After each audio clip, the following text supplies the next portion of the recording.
Eu estou ao lado de Leidmar Gonçalves. Você corre o risco de, numa consulta com a Leidmar, se apaixonar, porque ela tem voz de princesa, ela tem voz de fadinha. Quando ela fala, dá vontade de dizer assim, não para não, Leidmar, continua porque tá bom demais. É muito doce, é envolvente. Não por acaso ela é nossa parceira no curso Fórmula da Comunicação Envolvente. Eu vou fazer algumas perguntas como leigo. Respostas que eu procurei, e eu vou colocar essa batata quente nas mãos da Leidmar Gonçalves. Eu prometo não roubar seu tempo, juro. O sorriso dela é a coisa mais linda do mundo. É um amor. A fonoaudiologia está num nível hoje que qualquer pessoa que trabalha com voz não pode deixar de recorrer quando tiver problema. É como é importante o trabalho da fonoaudióloga. Piloto de avião, comissário de bordo, advogado, juízes, promotores, locutores, dubladores, atores, funcionários de call center, pessoas que trabalham com voz, tenham na agenda de vocês o telefone de uma fonoaudióloga ou ólogo, porque é a solução para problemas que porventura você venha a ter com a voz. E eu agora vou tietar Leidmar Gonçalves, que está no nosso curso, no nosso maravilhoso Fórmula da Comunicação Envolvente, e que vai orientar os nossos alunos vai orientar você quando você tiver um problema. Ela vai te dar resposta. Não consulta, ela não dá consulta na internet, tá? Não é isso. Dúvidas que você tenha, ela vai esclarecer. Leidmar, eu tive um aluno, um advogado, Walter, que pessoa adorável, uma voz encorpada, é um pouco rouca, mas uma voz que impressiona, sabe? Uma voz... O Walter, quando falava, era encantador, aquela voz dele poderosa, e malhador de academia, no máximo 40 anos de idade, um ombro dessa largura. Ele não conseguiu resolver um problema que me impressiona até hoje, Leidmar. Um texto como esse, por exemplo, o carteiro Max começando a entregar a correspondência no Leme às 4h30, acaba o estafante trabalho, no mais tardar, até, sei lá, meia-noite. E eu já lutando, eu e a fonoaudióloga com ele, lá no meu presencial no Rio de Janeiro, eu dizia, Walter, encha bem o pulmão. Contexto aqui, apostila. Encha o pulmão mesmo, tenha toda a sua caixa torácica inflada e leia o texto, mas não solta toda a voz. Vai administrando. E ele lia assim. O carteiro Max começando a entregar a correspondência no Leme. 4 ou 5 palavras depois, ele já não conseguia. Esse texto tem, no máximo 9 a 10 segundos. Você estava falando agora há pouco que o homem é capaz de reter o oxigênio nos pulmões, principalmente quando canta, por até 20 segundos, a mulher 15. Isso. Então, para mim, era surpreendente, desconcertante que o Walter não conseguisse. Perdão, eu estou falando feito político que não tem o que dizer e que fica enrolando. O que você tem a falar sobre essa dificuldade do Walter? Primeiro, eu queria dizer que é um prazer estar aqui com vocês, tá? Também você é uma pessoa maravilhosa, sorridente, também seu sorriso também é lindo, também estou tietando. Então, o Walter, ele tem um tipo respiratório inadequado para uma pessoa que se comunica, que trabalha com a comunicação. Uma pessoa que trabalha com a voz, a gente sempre orienta, tem que estar fazendo uma avaliação para poder ver o tipo respiratório. A gente tem o tipo respiratório superior e inferior. O tipo respiratório superior, a gente usa só a parte, a metade, vamos dizer assim, a parte de cima dos pulmões. E a inferior, nós trabalhamos com toda a capacidade respiratória. Então, quando nós enchemos o pulmão, posso ficar de pé? Por favor. Quando nós enchemos, inspiramos, a pessoa que não tem essa respiração adequada, ela faz assim. Fica feito de pombo. Acha assim, fica feito de peito de pombo. Aí a pessoa pensa assim, tem muito ar, enchi, né, de ar. Mas na verdade não, porque é muito pouco espaço. Quando a gente utiliza a respiração inferior, o nosso ar ele desce e vai até o finalzinho dos pulmões e o diafragma que é aqui, ele desce. Então a gente faz assim, as nossas costelas se abrem, então fica um espaço enorme para reter o ar, para manter o ar aqui. Então é assim, ó, com a mão para vocês mais ou menos entenderem. Acho que ótimo. Mostra para quem está assistindo a nossa conversa. Eu vou tirar o ar primeiro. Agora eu vou encher e vou fazer o apoio com o diafragma.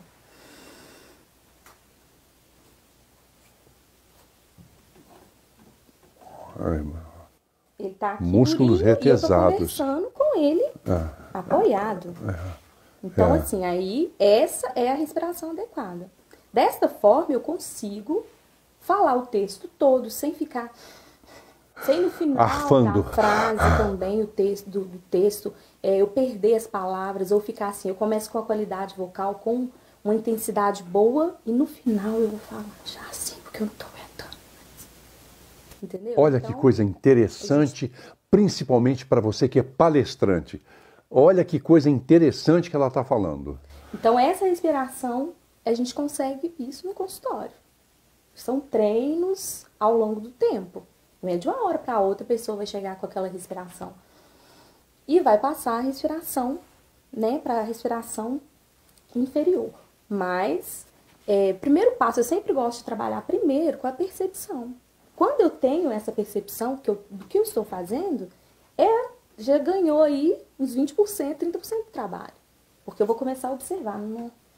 Nossa, tá tudo aqui, eu preciso descer. Aí eu começo durante o dia. Nossa, vou tentar fazer o barrigão, né? Eu gosto de falar esse termo, faz o barrigão. Porque a gente estava até comentando sobre o recém-nascido. A gente pega um recém-nascido, ele respira ele deitadinho na barriguinha dele, vai... Parece um folezinho, né? É uma respiração fisiológica, né? Normal. Mas ao longo do tempo, eu não sei o que acontece. A respiração fica toda aqui em cima, a gente não usa os adultos o que a gente desvirtuam tem. tudo. A gente não usa o que a gente tem, né, para ajudar, porque a voz, o oxigênio, o carro-chefe da voz, vamos dizer assim, é a respiração. Sem a respiração, minha voz, ela fica aquela voz pequenininha, aquela voz cansada. Então, e fora que o tanto de patologias que pode ocorrer por essa respiração superior. Porque eu vou forçar mais, eu vou ter mais tensão, eu vou tentar fazer algum arranjo para minha voz ficar mais forte. Então, talvez eu vou fazer uma força aqui para talvez minha voz sair melhor. Aí vai ficando aquela tensão. E a nossa laringe é todo músculo, né? Então eu vou tensionando os músculos e aí eu posso lesionar. Dá vontade de parar de ouvir? Deixa eu dizer uma coisa. Uma aluna minha falando, uma voz magnífica, grave. Ela tinha graves e médios encantadores, a qualidade rara de pontuar para baixo, a leitura do texto. Mas ocorria uma coisa que é muito comum aos locutores, principalmente os locutores de FM, de rádios jovens, que têm esse hábito, é muito comum neles. Mas essa moça era uma secretária executiva. E ela chegava para o curso, falava com todo mundo de uma maneira normal, mas quando ela ia ler um texto, por exemplo, esse agora, do menino, né? O menino tinha nas mãos sujas... Não. O texto do Carteiro Marx, por exemplo. Eu dizia assim, fulana, leia o texto normal. Esse aqui, o Carteiro Marx, começando a entrar... ok. Leia de maneira linear, grave para baixo. A voz dela adquiria uma tonalidade um pouco diferente me dava uma certa angústia, porque eu tinha a impressão de que ela estava com cada músculo da face retesado. E ela lia assim: o carteiro Max começando a entregar a correspondência no Leme, às 4h30 acaba o estafante. A impressão que me dava angústia. E eu dizia: fulana, solta o ombro, porque você está fazendo exatamente o contrário. Os atores têm um movimento de língua, uma rotação da língua exatamente para soltar, para ficar descontraído. Todos os músculos que vocês chamam, fonoaudiólogos, de aparelho fonador, para deixar tudo livre, para a expressão sair clara, bonita, ela fazia o contrário. Não conseguimos tirar, virou um vício. E tem locutores: você está ouvindo a rádio tal, não perca logo mais a música. Eu disse: meu Deus, solta essa voz, amigo. Você tem uma voz bonita, para com essa voz espremida. Tem técnica para... Qual é o que o profissional tem que fazer para poder tirar essa tensão do rosto na hora de falar? Primeiro é exatamente o que você falou, é uma tensão, né? A pessoa tem... A gente costuma trabalhar, quando uma pessoa é muito tensa, o corpo todo. Não é só fazer aquele relaxamento na hora de aquecer. Não, a gente tem que trabalhar o corpo todo. Essa pessoa é uma pessoa extremamente tensa. E a gente tem que começar a investigar onde está o foco da tensão dela. O que está levando essa pessoa a essa tensão?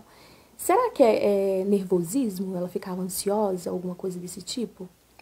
Vocês chegaram a perceber? Não era uma pessoa muito tranquila, não. Cada vez que ela errava, ela se sentia mal. Aí eu dizia: querida, aqui é o lugar de acertos e procura de erros e procura de acerto. Você não tem... mas eu podia ter feito melhor. Ok, então vamos fazer uma outra vez. Não conseguia. Ela estava sempre muito tensa. Outra coisa que eu observei isso num ator de teatro, e ele tinha uma figura muito bonita em cena, mas ele não continuou. Não sei se o mercado não abriu as portas para ele ou se ele próprio desistiu. É o sorriso permanente. Ele tinha um sorriso permanente. Ele só não ria, mas quando ele dizia um texto, ele sorria, mesmo que o texto fosse dramático. Puxa, mas a sua mãe adoeceu por causa disso e tal. Tinha um sorriso e a voz não conseguia transmitir a dramaticidade. Eu percebia que o texto era dramático, mas o sorriso permanente não deixava. Esse é um vício, eu acho que isso é difícil de debelar. É difícil ou é fácil? Não, não é fácil. E é um vício, ou talvez a gente fala assim, a pessoa ela criou, adaptou, fez uma adaptação. Na maioria das vezes que nós fazemos uma adaptação com articulação, é devido a alguma dificuldade, talvez na infância. Talvez ele teve alguma dificuldade com algum tipo de som, e que a gente até conversou sobre isso, sobre distorção dos sons.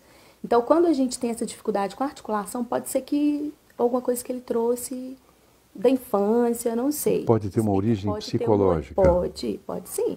Mas nesse caso, é um vício que ele criou. Ele, na hora da fala espontânea, ele continua assim, com um sorriso ou não? Permanentemente. No palco, depois vi entrevista, porque isso me chamou demais a atenção. E ele estava ao lado de atores consagrados, a participação dele era pequena, e a coisa é tão evidente que me chamou a atenção. Eu falei: puxa vida, o rapaz, o assunto era sério, o texto era sério, e ele sorrindo o tempo todo. Eu acho que desistirão dele, ou ele próprio falar: não vou mexer com isso não. E isso me chamou a atenção. Eu falei: não deve ser fácil a pessoa se livrar desse vício. Leidimar, eu falava do filme Ninguém é Perfeito, do ator Philip Seymour Hoffman fazendo um fonoaudiólogo que recuperava um policial que sofreu um AVC numa tentativa de assalto lá no bar, na casa de festa onde ele era o segurança. Um desempenho comovente, tanto do Philip Seymour Hoffman quanto do Robert De Niro.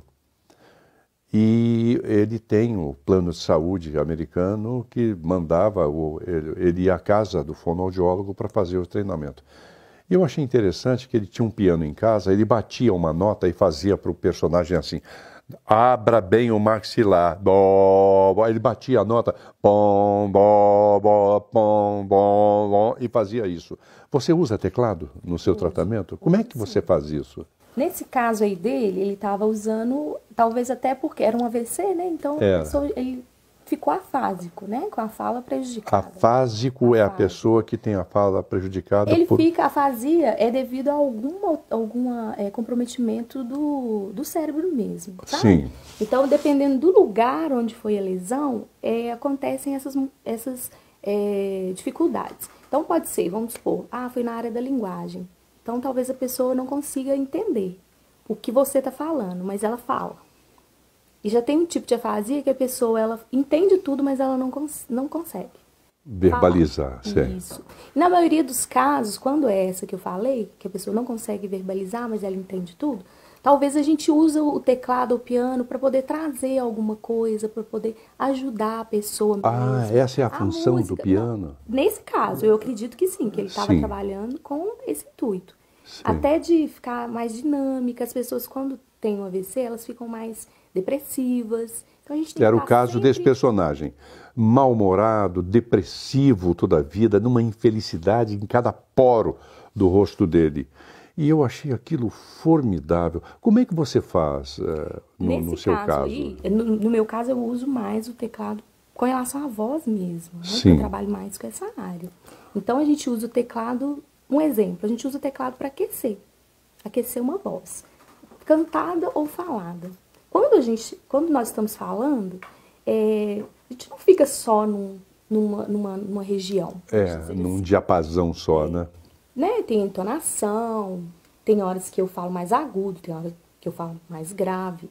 Então, a gente precisa estar aquecendo, a gente fala que é aquecer em escala, para poder ter, poder deixar a voz preparada para poder fazer essas ondulações com ela. Sim. Então, aí a gente chega, a gente pega sempre, começa de uma região, vamos supor que seja aqui, a sua é mais grave, Para minha voz, essa é a nota que você põe para minha voz? Aí eu tenho que fazer bom, bom, bom. Aí eu faço tipo assim, ó. Eu tô vibrando no lado. Sei. Esse é um exercício que eu tenho que fazer. Enquanto você bate as notas. Assim, ó. Com a língua. Mas eu tenho que fazer isso no mesmo. Na mesma. Faz para eu reproduzir.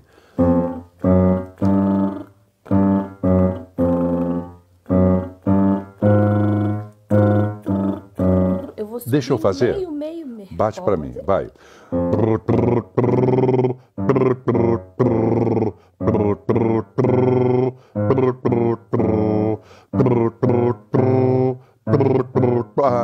Que bom, sou um aluno aplicado, né?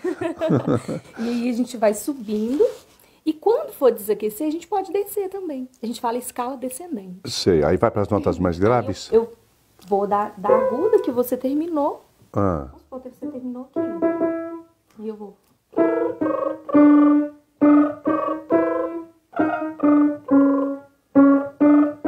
Eu vou descer a escala e vou pôr sua voz no tom habitual, no seu tom de fala. Sim. Porque depois de horas e horas falando, no grave, no agudo, eu preciso ir para minha voz habitual. Então, eu preciso abaixar a minha laringe, ir para o tom habitual. Eu gosto de fazer algum exercício também para suavizar a emissão. Pode ser aquele assim, ó. Que é um som nasal, um humming. E aí a pessoa volta à sua voz habitual e fica tranquilo para poder falar. Porque senão, você fala, tá aqui gravando, vamos supor, você usa muito grave. Fala no grave, depois, o resto do dia você fica falando grave. Ela acabou de chegar no assunto que eu queria falar. Leidimar, se eu conhecesse essas técnicas, melhor ainda, se eu me interessasse mais de uma maneira consciente por essas técnicas, eu não teria passado o que eu passei, levando angústia e atraso na produção do seriado do Batman Animated e do filme do George Lucas, O Guerra nas Estrelas, onde eu dublei o Liam Neeson, fazendo Qui-Gon Jinn. De manhã cedo, durante horas, fazendo a voz do Batman. E à tarde fazendo o Qui-Gon Jinn, que era uma voz autoritária o tempo todo. Eu vou ensinar o menino. Era essa voz que eu usava para fazer o personagem. O resultado de tanto trabalho, de tanta correria, todos os dias foi uma afonia. Eu perdi a voz por quase 10 dias. Leidmar, essa voz que eu faço, você vê um risco para minhas pregas vocais, para a qualidade da minha voz? Quando eu faço essa voz assim, você vê um risco para a qualidade da minha voz? Com certeza. Eu adoro o Batman. O que eu faço? Eu adoro o Batman. Então, o que acontece? A nossa prega vocal, ela tem partes do nosso aparelho fonador, vamos dizer assim, na nossa laringe, são divididos. Tem músculos que são responsáveis pela voz grave e músculos responsáveis pela voz aguda. Então, quando a gente usa muito a voz grave, a gente tem uma tendência de acontecer mais disfonias, de ocorrer alguma lesão, porque o músculo grave, a gente fala que ele é altamente fadigante. Ele fadiga mais rápido, ele cansa. A gente tem que pensar, é um músculo, né? Então ele cansa mais rápido. Foi o que aconteceu então. Isso. E o agudo, é um músculo que é fadigante. Fadigante. Ele fadiga mais rápido. Já o responsável pelo agudo, já não, ele é mais resistente. Isso é com relação às fibras, o tipo de fibra muscular. E o que acontece? Se você não tem um bom preparo, aí vai fazer o Batman de manhã. Fica a manhã toda fazendo o Batman. Não teve um repouso, não teve um aquecimento, um desaquecimento. Nada. E a questão é, eu não desaqueço o que a gente acabou de conversar. Eu vou para casa falando com aquela voz. Eu não abaixei, você está falando do Batman. Mas a sua voz habitual, o seu tom médio, não é o do Batman. Então eu preciso voltar a sua voz para o seu tom médio, e aí você passa o resto do dia. Senão vai ficar uma boa parte continuando com aquela voz. E aí força mais. E no caso, à tarde, você ia fazer outro personagem. Então o músculo já estava ali cansado, porque trabalhou. Vamos imaginar na academia. Eu vou na academia malhar a perna. Eu malho a perna. No outro dia, como que eu tô? Com os músculos que você não consegue dar um passo Nos sem gemer de dor. Então, eu fico toda dolorida. Porque a fibra, ela chega até a dar, a gente fala, né? Uma esgarçada, né? Aí imagina fazendo Batman, com aquela voz grossa. Eu não consigo, né? Mas vamos supor, né? Aquela voz mais grossa. Como não lesionar? Aqui no piano, qual é a nota que você usaria para eu fazer esse exercício com voz de Batman? Então a gente iria aquecer a voz. Você me aqueceria antes de eu fazer a gravação aqui? Como? Como é que nós faríamos? Primeiro, lógico que o aquecimento vocal, muitas pessoas faz vibrantes. Eu já estou aquecendo, estou fazendo um som vibrante. Vibrando a prega vocal. Mas não é só isso, né? O aquecimento vocal, a gente tinha até falado sobre a questão da sua aluna. Ela precisa trabalhar o relaxamento antes de começar. Ela precisa soltar a musculatura antes de começar a falar. Isso faz parte do aquecimento. Sim. Então, a gente faz um relaxamento, faz articulação. E, no final, a gente faz os vibrantes. Para poder... É melhor deixar ele para o final para ficar mais próximo da gravação. Então, a gente vai tentar alcançar os graves, treinando os graves mesmo. Aquecer a prega vocal mais no grave. Então, a gente desce do agudo para o grave. Sei. A gente pode tentar fazer? Vamos. Vamos pegar. Vamos ver aqui. Vamos tentar vibrar? Vamos. Tá.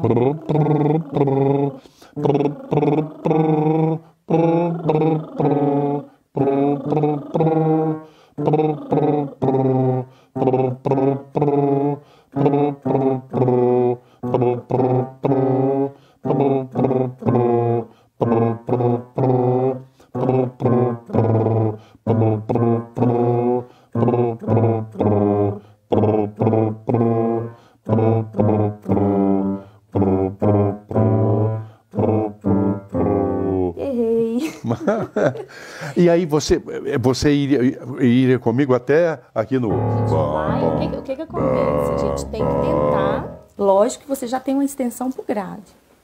Eu não faço, a gente não pode fazer isso com qualquer pessoa. Por essa questão do músculo ser muito sensível.